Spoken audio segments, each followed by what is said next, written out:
శ్రీ సత్యనారాయణ స్వామి కథ ద్వితీయోధ్యాయ ప్రారంభ. పురుషులారా, ఈ వ్రతము పూర్వం ఎవరిచే ఆచరించబడినదో దాన్ని చెప్పుచున్నాను వినుడు. రమ్యమకు కాశీ పట్టణమందు విశేష దరిద్రులకు ఒక బ్రాహ్మణుడు కలడు. అతడు ఆకలి దప్పిలేచే మిగుల వ్యాఖ్యులుడై నిత్యము భూమి యందు సంచరించుచుండెను. దుఃఖితులకు బ్రాహ్మణుని వీక్షించి శ్రీమన్నారాయణమూర్తి బ్రాహ్మణుని యందు వాత్సల్యము కలవాడుగాన వృద్ధ బ్రాహ్మణ రూపమును స్వీకరించి ఆ బ్రాహ్మణుకు ప్రత్యక్షమై, ఓ ఈ బ్రాహ్మణుడా, విశేష దుఃఖం కలవాడవై ఎందుకొరకు భూమి యందు సంచరించున్నావో దానినంతయు వినగోరుచున్నాను, చెప్పుమా అని ఆదరణ చేయి అడిగాను. ఇటులా భగవంతుడు నారాయణమూర్తి యొక్క వాక్కును విని, నేను అతి దరిద్రులను భిక్షార్థము ఈ భూమి యందు తిరుగుచున్నాను, మీకు ఏదైనా ఉపాయము తెలిసిన కృపచే నాకు చెప్పువాలని బ్రాహ్మణుడు అడిగాను. ఓ బ్రాహ్మణుడా, నీవు అడిగిన ప్రశ్నకు జవాబు చెప్పుచున్నానని వృద్ధ బ్రాహ్మణ రూపుడైన నారాయణమూర్తి ఇట్లు చెప్పదొరగాను.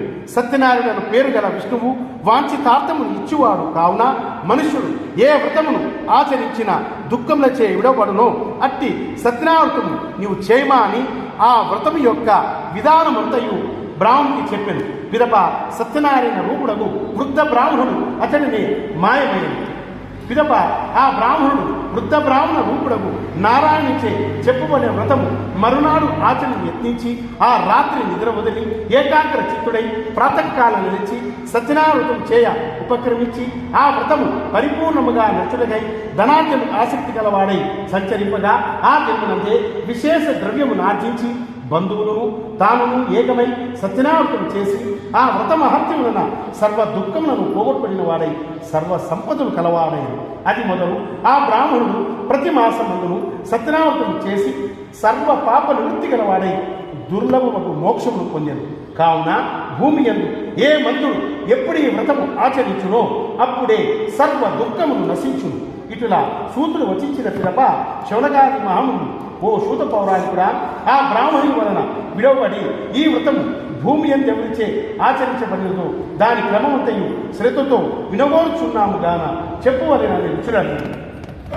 ఓ ఋషులారా, భూమి యందు ఈ వ్రతము ఎవరిచే చేయబడినదో చెప్పెద వినుడు. ఒకప్పుడు ఆ బ్రాహ్మణుడు విభవానుసారముగా బంధువులతో స్వజనులతో కూడి వ్రతము చేయుచుండెను. అట్టి కాలం ఉంది ఒకనొక కట్టెలను అమ్మువాడు ఆ బ్రాహ్మణి గృహము వెలుపల కట్టెల మోపును విడిచి తప్పిచే బాధపడుచు ఆ బ్రాహ్మణుని గృహమున కలిగి ఆ బ్రాహ్మణుని చూచి నమస్కరించి, ఓ స్వామి, నీచే చేయబడు వ్రతమిటిది, దీన్ని చేసిన ఏమి ఫలము కలుగును, దీనిని సవిస్తారంగా చెప్పుమా అని అడిగాను.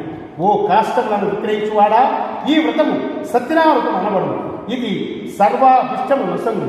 ఈ వృతానుష్టం చే నాకు సమస్తము ధనధాన్య సంపత్తు కలిదని బ్రాహ్మణుడు చెప్పగా ఆ బ్రాహ్మణి వలన ఈ వ్రత మహత్యమును కట్టెలము వాడు విని తెలుసుకొని మిక్కిలి సంతోషం కలవాడై నీరు గ్రోలి ప్రసాదం భుజించి తన నగరముకు వెళ్ళి సత్యనారాయణ స్వామి మనసారా ధ్యానించుచు కాష్ట విక్రయం వలన ఎంత ధర్మ లభ్యమగునో ఆ ధర్మచే సత్యనారాయణ చేదునని సంకల్పించి మనస్సునందు ఆలోచించిన వాడై కాష్ట భారమును శిరస్సును ఉంచుకొని పట్టణమునందు ఎక్కడ ధనికులుందరో అక్కడికి వెళ్ళి ఆ కాష్ట భారమును విక్రయింపగా రెండింతలు ధనము చెందినవాడై అనంతరమందు నిర్మలము మనసు గలవాడై బాగా పండిన అట్టి పండ్లు, చక్కెర, నెయ్యి, పాలు, గోధుమ పిండి వీటినన్నిటినీ సంపాదించుకొని తన గృహం ప్రవేశించి బంధుజనులతో కూడుకునేవాడై యథావిధిగా వ్రతమును ఆచరించు. ఆ వ్రత మహత్యముచే ధనము, పుత్రులు వీడిచే కూడిన వాడై ఇహలోకమందు సర్వ సుఖములను అందించినవై అంత్యమందు సత్యలోకును వెళ్ళిన వాడాయి. ద్వితీయోధ్యాయ సంపూర్ణం. రమా రమణ గోవింద.